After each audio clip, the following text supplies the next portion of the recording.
너희는 여호와를 만날 만한 때에 찾으라. 가까이 계실 때에 그를 부르라. 악인은 그의 길을, 불의한 자는 그의 생각을 버리고 여호와께로 돌아오라. 그리하면 그가 긍휼히 여기시리라. 우리 하나님께로 돌아오라. 그가 너그럽게 용서하시리라. 우리가 아직 죄인 되었을 때에 그리스도께서 우리를 위하여 죽으심으로 하나님께서 우리에 대한 자기의 사랑을 확증하셨느니라. 그러면 이제 우리가 그의 피로 말미암아 의롭다 하심을 받았으니 더욱 그로 말미암아 진노하심에서 구원을 받을 것이니. 아멘.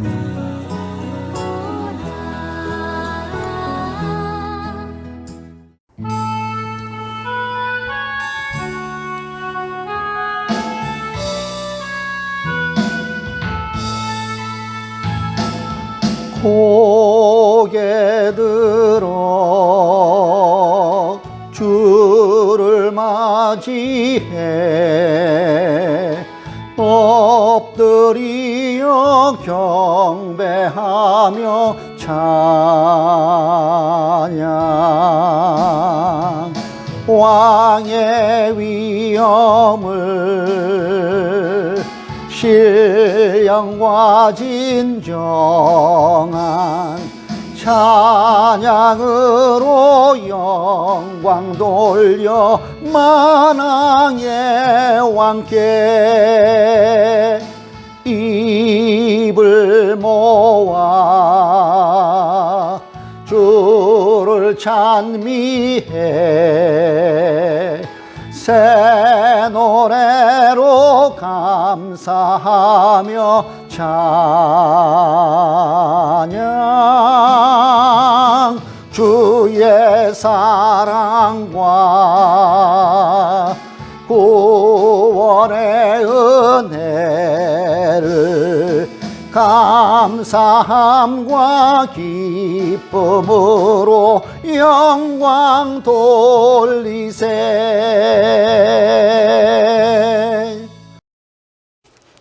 나는 전능하신 아버지 하나님 천지의 창조주를 믿습니다. 나는 그의 유일하신 아들 우리 주 예수 그리스도를 믿습니다.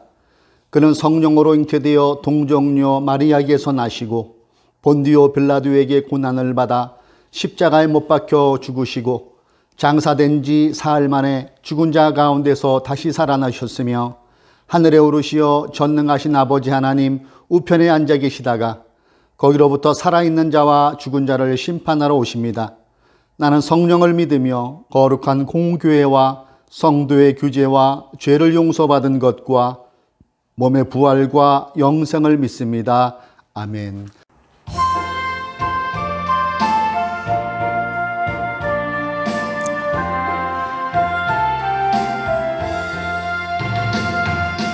죄짐 맡은 우리 구주 어찌 좋은 친구인지 걱정 근심 무거운 짐 우리 주께 맡기세. 주께 고함 없는 고로 복을 받지 못하네. 사람들이 어찌하여 아랠 줄을 모를까. 시험 걱정 모든 괴로움 없는 사람 누군가. 부질없이 낙심 말고 기도드려 아뢰세. 이런 진실하신 친구 찾아볼 수 있을까. 우리 약함 아시오니 어찌 아니하릴까. 근심 걱정 무거운 짐 아니 진자 누군가. 피난처는 우리 예수 주께 기도드리세. 세상 친구 멸시하고 너를 조롱하여도 예수 품에 안기어서 참된 위로 받겠네. 아멘.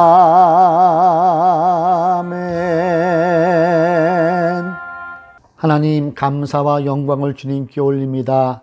지난 한 주간도 주님의 은혜가 있었기에 잘 보낼 수 있었고, 또한 거룩한 주님의 날에 우리가 예배의 자리에서 하나님을 예배할 수 있도록 인도하여 주시니 감사를 드립니다.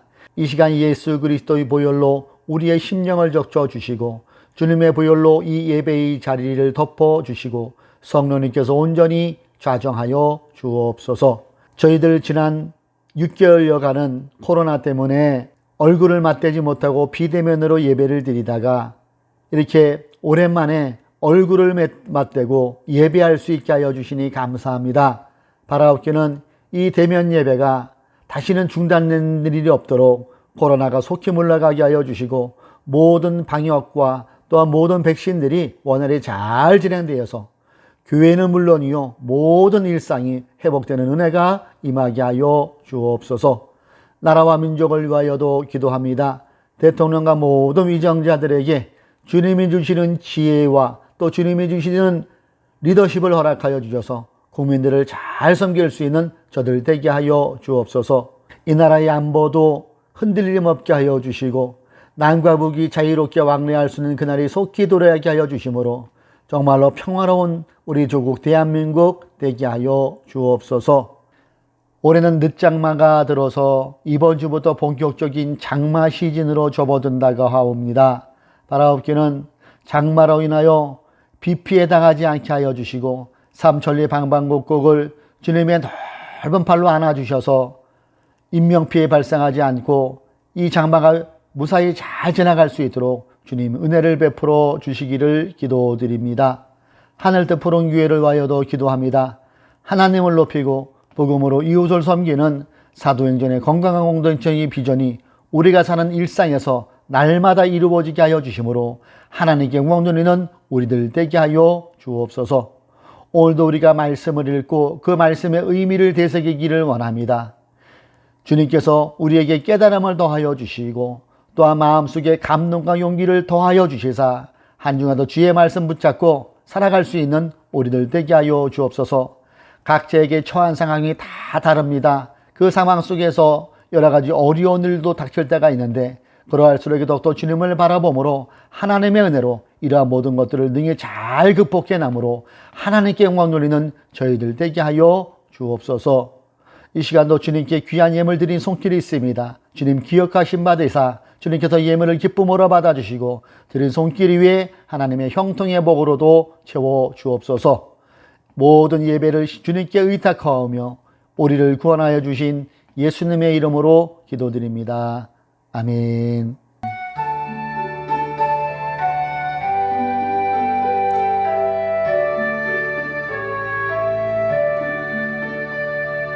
(7월 4일) 교회 소식을 말씀드리겠습니다. 오늘부터 대면 예배가 재개되었습니다. 얼굴을 맞대고 함께 예배드릴 수 있도록 해주신 하나님께 감사와 영광을 드립니다. 당분간 대면 예배는 격주제로 실시할 예정입니다. 다음 주는 비대면 예배로, 그 다음 주에는 다시 대면 예배로 이렇게 진행하다가 코로나19의 상황을 봐서 전면 대면 예배로 전환할까 합니다. 예배가 끊어지지 않도록, 대면 예배가 중단되지 않도록 교우 여러분들의 적극적인 기도와 관심 부탁드립니다.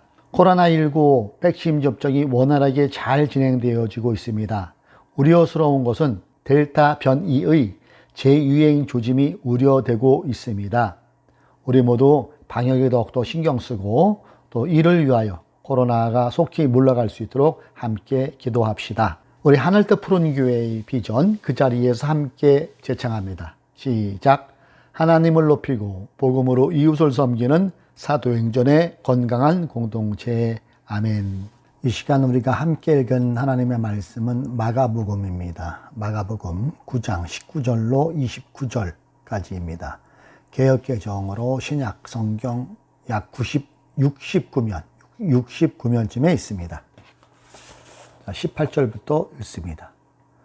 어디서나 귀신이 아이를 잡으면 아이를 거꾸로 들입니다. 그러면 아이는 거품을 흘리며 이를 갈며 몸이 뻣뻣해집니다. 그래서 선생님이 제자들에게 그 귀신을 쫓아내달라고 했으나 그들은 쫓아내지 못했습니다. 예수께서 그들에게 말씀하셨다. 아, 믿음이 없는 세대요. 내가 언제까지 너희와 함께 있어야 하겠느냐? 내가 언제까지 너희에게 참아야 하겠느냐? 아이를 내게 데려오너라. 그래서 그들이 아이를 예수께 데려왔다. 귀신이 예수를 보자 아이에게 즉시 심한 경련을 일으켰다. 아이는 땅에 넘어져서 거품을 흘리면서 뒹굴었다. 예수께서 그 아버지에게 물으셨다. 아이가 이렇게 된 지 얼마나 되었느냐? 그가 대답하였다. 어릴 때부터입니다. 귀신이 그 아이를 죽이려고 여러 번 불속에도 던지고 물속에도 던졌습니다. 하실 수 있으면 우리를 불쌍히 여기시고 도와주십시오. 예수께서 그들에게 말씀하셨다. 할 수 있으면이 무슨 말이냐? 믿는 사람에게는 모든 일이 가능하다. 그 아이 아버지는 큰 소리로 외쳐 말했다. 내가 믿습니다. 믿음 없는 나를 도와주십시오. 예수께서 무리가 어울려 달려오는 것을 보시고 악한 귀신을 꾸짖어 말씀하셨다. 벙어리와 기머거리가 되게 하는 귀신아, 내가 너에게 명한다. 그 아이에게서 나가라. 그리고 다시는 그에게 들어가지 말아라. 그러자 귀신은 소리를 지르고서 아이에게 심한 경련을 일으켜 놓고 나갔다. 아이는 죽은 것과 같이 되었다. 그래서 사람들은 모두 말하기를 아이가 죽었다 하였다. 그런데 예수께서 아이의 손을 잡아서 일으키시니 아이가 일어섰다. 예수께서 집 안으로 들어가시니 제자들이 따로 그에게 물어보았다. 왜 우리는 귀신을 쫓아내지 못했습니까? 예수께서 그들에게 대답하셨다. 이런 부류는 기도로 쫓아내지 않고는 어떤 수로도 쫓아낼 수 없다. 이것은 살아계신 주님의 말씀입니다. 아멘. 네, 본문을 근거로 하여서 의존형 신앙, 주체적 신앙 이러한 제목으로 우리 잠시 말씀을 나눌까 합니다. 제가 중학교 때로 기억이 나는데요. 같은 반 친구 중에 성격도 쾌활하고 또 운동도 잘하는 그런 친구가 있었어요. 체육 시간이었는데 우리가 이게 서로 축구를 서로 축구를 하고 있었는데 이 친구가 운동장에서 갑자기 팍 쓰러진 거예요. 다들 놀라서 그 친구에게 막 다가가가지고 이게 살폈는데, 이 친구가 거품을 물면서 막 경련을 일으키는 거예요. 예. 다들 놀라가지고 이거 어떻게 하면 좋을까 이렇게 쳐다만 보고 있는데, 체육 선생님이 막 달려오더니 하시는 말씀이, 그냥 가만 놔두면 돼. 너희들 계속 축구해. 그러시더라고요. 그래서 우리는 걱정도 되면서 선생님이 그냥 축구를 하려니까 축구를 이렇게 하고 있는데, 급한 연락을 받고 양호 선생님과 담임 선생님이 오셨어요. 근데 담임 선생님과 양호 선생님도 별다른 조치를 취하지 않고 양산 있지 않습니까? 양산, 우산. 그걸 이렇게 해가지고 떼약볕 치니까 그늘을 만들어주고 그 이상은 아무것도 안 하더라고요. 체육 시간이 어느 정도 끝날 때 됐죠. 담임 선생님이 운동장에서 우리를 다 모이게 하더니 이렇게 말씀하시는 거예요. 얘는 지금 간지를 앓고 있다. 너희들은 티내지 말고 지금처럼 자연스럽게 저 친구를 대해주면 된다. 그게 저 친구를 도와주는 거다. 알았지? 그런 말씀을 하세요. 쓰러져 있던 친구가 깨어나서 교실로 들어왔는데 이 친구는 그 사실을 모르는 것 같더라고요. 예, 아무렇지도 않은 표정이에요. 그 후에도 이 친구는 가끔씩 교실에서 이렇게 쓰러져서 경련을 일으키는 그런 기억이 납니다.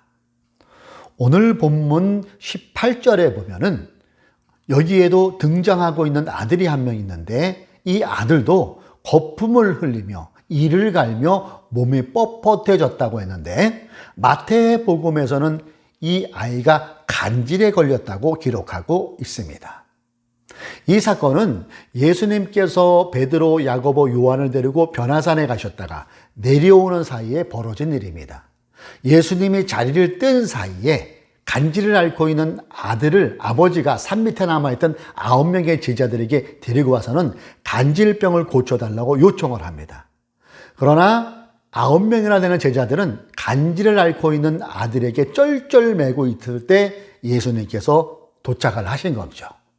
간질 환자를 고치지 못하고 쩔쩔매는 제자들과 가슴이 타들어가는 것 같은 아버지는 예수님이 오신 것을 보고 반갑게 다가와 그간 벌어진 상황을 말씀드리죠. 주님께서 상황을 다 듣자 제자들을 향해 이렇게 말씀하십니다. 19절을 봅니다.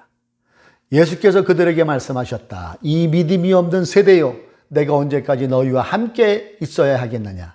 내가 언제까지 너희에게 참아야 하겠느냐? 아이를 내게 데려오너라.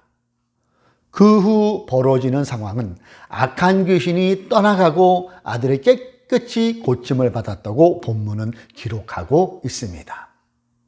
여기서 의문 하나가 생기는데요. 주님께서는 왜 제자들에게 이 믿음이 없는 세대요 하시면서 제자들을 책망하셨을까요? 제자들은 주님을 따라다니면서 눈으로 본 게 참 많았습니다.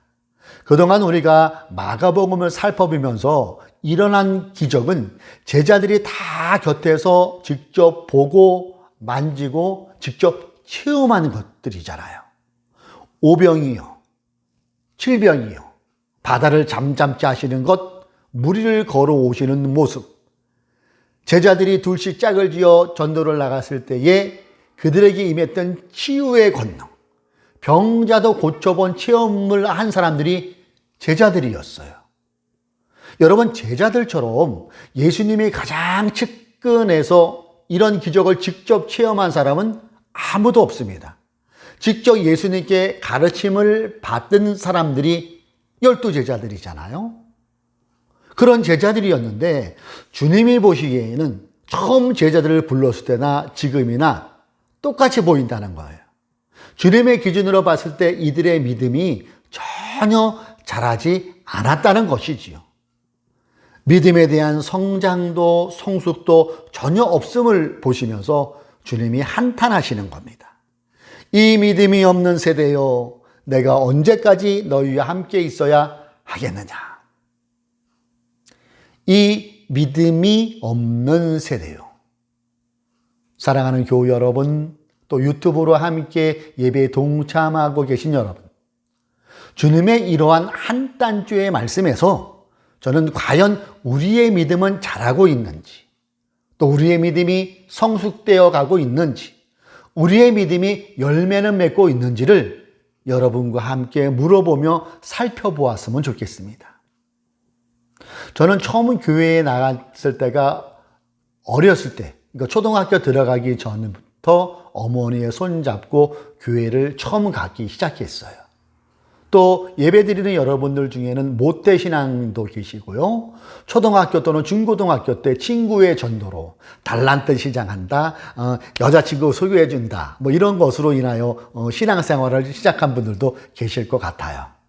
중요한 건 모태신앙이건 초중고 때부터 믿은 신앙이건 지금 우리의 신앙이 자라고 있고 성숙해지고 있고 일상에서 열매도 맺고 있느냐, 이게 중요한 것이겠지요. 제자들에게 탄식하셨던 믿음이 없는 세대요 라는 탄식을 우리 또한 들어서는 안 된다는 것입니다. 믿음이 없는 세대요 라는 주님의 탄식에서 과연 우리는 자유할 수 있습니까? 이 부분에서 열애될 수 있을까요? 자신 있습니까? 혹시 우리가 어르신 신자들이 많이 사용하는 나일론 신자 아닙니까? 교회 정서상 그 사람의 믿음이 좋다 하면 흔히 우리는 교회 잘 나오고 예배 안 빠지고 잘 나오고 헌금 잘 내고 또 교회 행사에 빠지지 않고 적극 참여하고 또 봉사 잘하고 담임 목사 말에 순종 잘하면 그 사람을 믿음이 좋다고 표현을 합니다. 정말 이게 진짜 믿음이 좋고 믿음이 자라고 열매가 맺혀가는 증거 맞을까요? 이러한 행동들이 목사 의존령에서부터 표출되는 행동이라면 그 신자는 자신의 믿음을 심각하게 점검해 볼 수 있어야 합니다. 어떤 신앙이요? 목사 의존령 신앙. 이 시점에서 여러분에게 질문 하나 던질까 합니다. 저는 강단에서 하는 목사의 설교가 모두 하나님의 말씀일까요? 목사가 하나님의 대언자일까요? 목사의 설교가 모두 하나님 말씀이 맞다, 목사가 하나님의 대언자 맞다고 생각한다면 그 사람은 목사 의존형 신자일 가능성이 농후합니다. 목사도 인간인 이상 목사의 설교는 얼마든지 왜곡될 수도 있습니다. 그 설교가 실수이든 의도적이든 충분히 그럴 수 있습니다. 문제는 그 왜곡 설교를 계속 듣고 그 말이 신자들의 마음에 마치 미세먼지처럼 쌓이게 되면 그 사람은 점점 목사 의존형의 사람이 되어갈 수가 있다는 것이지요. 참으로 안타까운 사실은 이런 목사 의존형 신자가 우리 주변에는 의외로 많다는 거 여러분 아십니까? 더 문제는 목사 의존형이 맹신도와 병신도를 배출해낸다는 것입니다. 그리고 맹신도, 병신도의 무서운 폐유가 그루밍 성폭행과 요즘 말하는 가스라이팅으로까지 이어지고 있다는 것입니다. 요즘 들어 그루밍과 가스라이팅이라는 용어가 포털 매체에서 부쩍 많이 사용되어지고 있는 것 같아요. 참고로 그루밍 성폭행과 가스라이팅의 뜻을 잠깐 쉽게 제가 설명해 드릴게요. 그루밍 성폭력은 가해자가 피해자에게 호감을 얻거나 돈독한 관계를 만들어 심리적으로 지배한 뒤 성폭력을 가하는 것을 말합니다. 최근 인천지방법원은 이러한 젊은 목사가 젊은 자매 4명에게 그루밍 성폭행을 자행한 목사에게 검사는 징역 7년을 구형했습니다. 참으로 한심한 것은 교단에서도 이러한 목사들에게 면죄부를 준다는 거예요. 임지를 다른 곳으로 바꿔줍니다. 그리고 억울하게 성폭행을 당한 여성을 특정 이단으로 매도해버리거나 돈을 노리고 의도적으로 접근한 꽃뱀으로 몰아 한 여성의 인생을 망쳐버린대도요. 가스라이팅이라는 것은 그 유래가 1938년 패트릭 해밀턴의 연극 가스등에서 여성이 아닌 남성, 즉 남편이 아내의 재산을 노리고 결혼하는 온갖 속임수와 거짓말로 멀쩡한 아내를 정신병자로 몰고 가는 내용이어서 차용한 용어입니다. 가스라이팅. 이 가스라이팅은 보통 사회적 지위가 높거나 수직적 권력관계 사이에서 많이 발생하는 것으로 알려져 있습니다. 다음은 디게이트 뉴스라는 곳에 게재된 서울대병원 권준수 정신건강의학과 교수의 말을 인용한 내용을 소개해 드립니다. 가스라이팅에 대해서 이렇게 표현을 합니다. 가스라이팅은 대개 친밀한 관계에서 많이 나타난다. 가해자는 피해자를 위해서 한다는 식이라 피해자가 이를 인지하지 못하는 경우가 많다. 가정, 학교, 군대, 가족 등 긴밀한 관계를 맺고 있는 조직에서 가스라이팅이 잘 나타나고 수직적인 권력 관계에서 누군가를 통제하고 억압하려고 할 때도 잘 발현된다. 피해자는 지속적으로 관계에서 오는 모든 잘못을 자신의 탓으로 돌리면서 점차 위축되고 결국 자존감이 바닥을 치면서 자신도 모르는 사이에 가해자에게 전적으로 의존하게 된다. 이 때문에 스스로 관계에서 탈출하지 못하고 타인이 봤을 때 지극히 비상식적인 관계를 오래 지속하게 되는 것이다. 피해자가 가스라이팅에 빠지게 되면 우선 자신을 믿지 못하고 자존감이 급격히 하락한다. 이 과정에서 가해자의 생각에 전적으로 동조하게 된다는 점이 특징이다. 가해자는 피해자를 사회적으로 고립시키는 경우가 많다. 이 때문에 피해자는 우울증과 불안증, 심한 경우 오랜 시간 외상 후 스트레스 장애를 경험하게 된다. 충격적인 것은 그루밍 성범죄와 가스라이팅의 범죄가 가장 많이 발생되어지는 곳 중에 톱 안에 드는 그 단체가 교회라는 사실입니다. 교회. 여러분, 한국 교회만큼 이게 구조적으로 직분이 수직 구조로 되어 있는 나라가 또 있을까요? 목사에게 순종하는 것이고 또 하나님께 순종한다는 생각을 맹신도들은 자연스럽게, 너무나 자연스럽게 하고 있잖아요. 실제로 이런 일들이 개신교라는 울타리, 교회 안에서 지금 현재도 발생되고 있대도요. 신앙훈련이라는 명목하에 신자에게 똥을 먹여요. 잠을 못 자게 합니다. 운동장을 계속해서 돌게 합니다.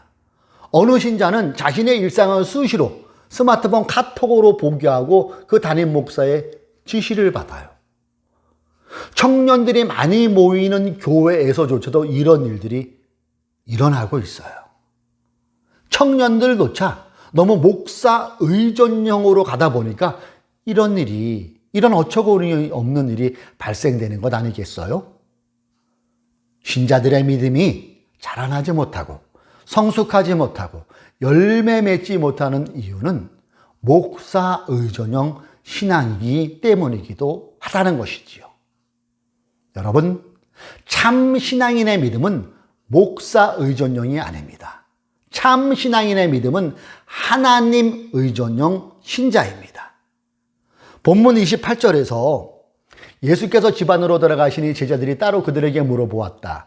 왜 우리는 귀신을 쫓아내지 못했습니까? 라는 제자들의 질문에 주님은 이렇게 대답해 주십니다. 예수께서 그들에게 대답하셨다. 이런 무리는 기도로 쫓아내지 않고는 어떤 수로도 쫓아낼 수 없다.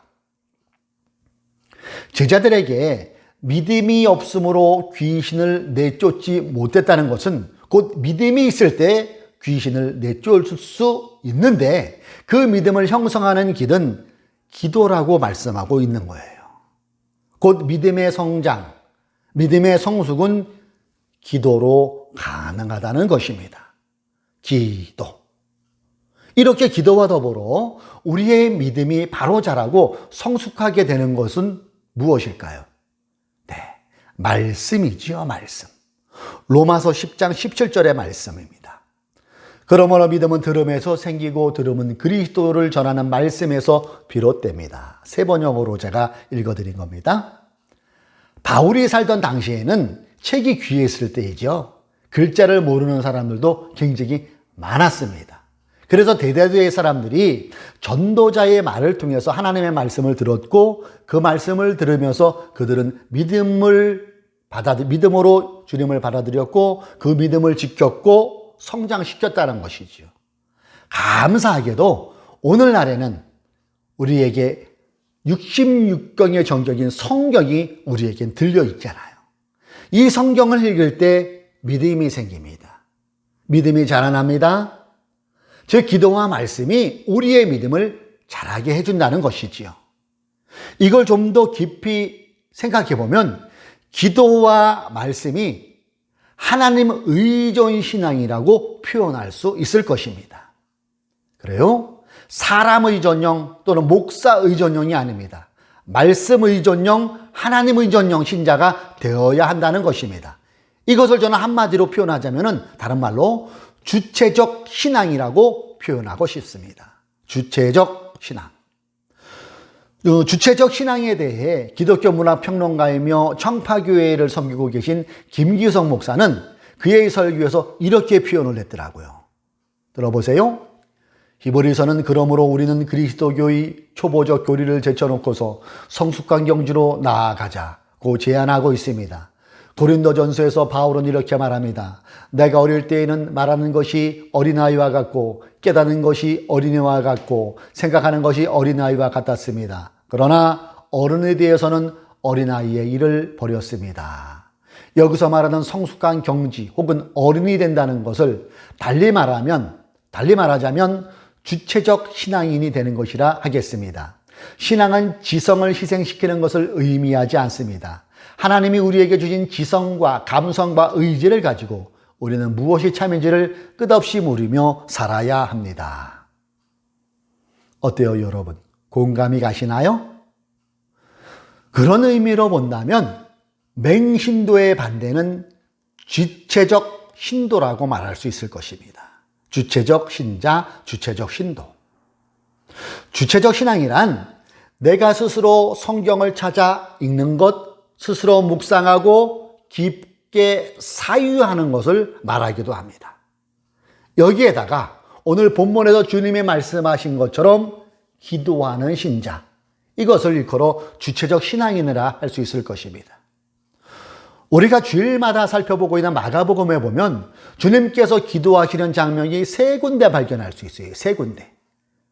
그 장소가 다 요란한 곳이 아닌 한적한 곳이었다는 거예요. 이렇게 본다면 신자인 우리가 기도하기에 최적의 장소는 나만의 한적한 곳이 최적의 기도하는 장소가 될 수 있다는 것이겠지요. 여러분은 각자가 기도하기에 최적의 장소를 확보해 놓았습니까? 아직이라면 지금부터라도 한번 찾아보세요. 원룸이건 차 안이건 한적한 거리 아니면 평일 조용한 예배당. 여러분만의 한적한 곳을 찾아 기도하시기 바랍니다. 자동차와 타이어는 뗄 수 없게 같이 가는 것처럼 믿음과 기도 또한 뗄 수 없는 관계예요. 같이 가는 겁니다. 내가 스스로 성경을 읽고 사유, 즉 성경을 읽으면서 두루 생각해 보는 것이지요. 여러분, 우리가 조금만 관심을 갖고 주변을 둘러보면 성경을 바로 하는 데 도움을 주는 좋은 책들이 쌓이고 쌓여 있습니다. 되도록 관직책은 멀리 하시고 신앙에 도움이 되는 책을 가까이 해보시기 바랍니다. 코로나19의 장기화는 한국교회의 재정을 어렵게 하고 있습니다. 대형교회가 부동산을 팔고 있고요. 교육자를 줄이고 있는 추세입니다. 큰 교회가 이 정도일진데 그 외의 교회들은 재정적으로 얼마나 힘이 들겠습니까? 목사들이 일터 현장으로 쏟아져 나오고 있습니다. 이제 신학교가 미달입니다. 앞으로는 목사하려고 하면 가난하게 살아야 한다는 각오가 선 사람만 목사가 되는 시대가 곧 도래할 것 같습니다. 메가처치는 역사의 뒤안길로 머지않아 사라질 것 같습니다. 물론 미래의 한국교회를 봐서는 이러한 것들은 좋은 현상일 수도 있다고 봅니다. 무엇보다도 신자들이 코로나19를 겪어가면서 비대면으로 예배하면서 본인이 출석하는 교회 말고도 다른 교회 예배도 동영상을 보기 시작했다는 거예요. 처음엔 주일에 교회 안 가면 막 큰일 날 것 같았는데 교회 안 가고 집에서 유튜브로 예배 드려도 큰 일이 안 난다는 것을 이분들이 알기 시작했어요. 그러면서 여기저기 다른 교회의 목사 설교도 들어보고 신앙과 관계한 유튜브도 펼쳐서 보고 SNS를 보면서 이게 아니었네? 이걸 알아가기 시작했다는 겁니다. 이러한 현상을 불행 중 다행이라고 표현을 해야 되는 건가요? 말하기는 이분들이 목사 의존형 신앙에서 하루빨리 탈피하고 주체적 신앙으로 바뀌는 사람들이 되기를 소망해 봅니다. 믿음 없는 세대요.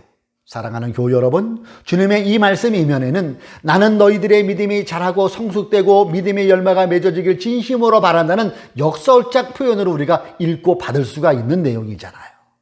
그리고 하나님이 원하시는 믿음은 주체적 신앙인일 때 가능합니다.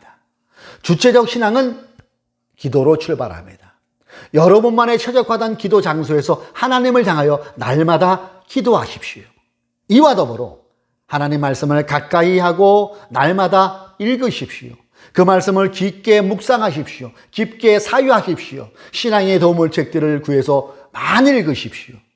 그러는 사이 우리도 모르게 우리의 믿음이 자라고 성숙하여지고 일상에서 그리스도를 증거하는 열매가 맺어가게 될 것입니다. 그런 신자는 목사들의 온갖 감언이설에도 속지 않을 수 있어요. 저 설교가 미세먼지를 풀풀 풍기는 개소리인지 정말 하나님의 말씀에 근거하여 신자들의 신앙을 풍요롭게 잘 안내하는 설교인지도 분별할 수 있대도요. 저는 하늘뜻 푸른교회 모든 교우들은 목사 의존형 신자가 아닌 주체적 신자가 되기를 소망합니다. 그래요? 우리 모두 의존형 신앙인이 아닌 주체형 신앙인이 되어서 믿음이 자라고 성숙하여져서 일상에서 그리스도를 나타내는 열매를 많이 맺어가는 저와 여러분 되시기를 주님의 이름으로 축복합니다. 기도하겠습니다. 하나님, 우리의 신앙이 제자들을 향하여 믿음이 없는 세대라고 탄식하진 그 신앙이 아닌지를 돌이켜보게 하시니 감사합니다. 우리의 신앙이 목사 의존형이 아니라 정말로 말씀을 가까이 하고 스스로 기도하며 스스로 말씀을 읽고 묵상하며 사유할 수 있는 주체적 신앙인으로 자라나게 하여 주옵소서.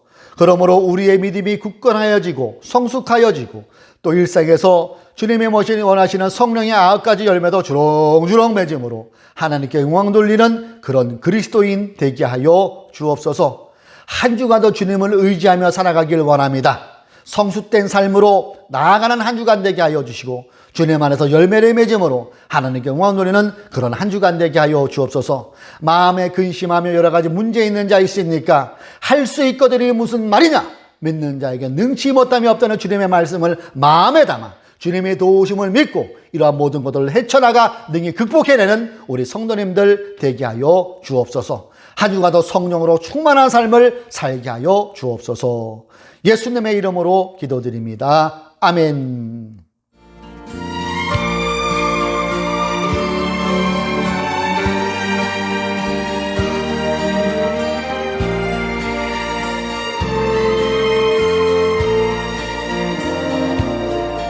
밤 깊도록 동산 안에 주와 함께 있으려 하나 괴로운 세상에 할 일 많아서 날 가라명하신다. 주가 나 함께 동행하면서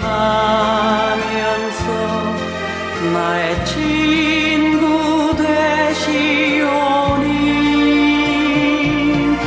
우리 서로 받은 그 기쁨은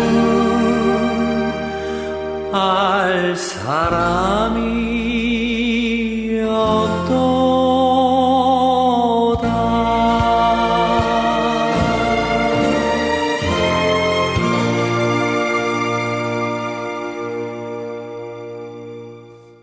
자, 우리 그 자리에서 서로를 향한 축복의 선언합니다.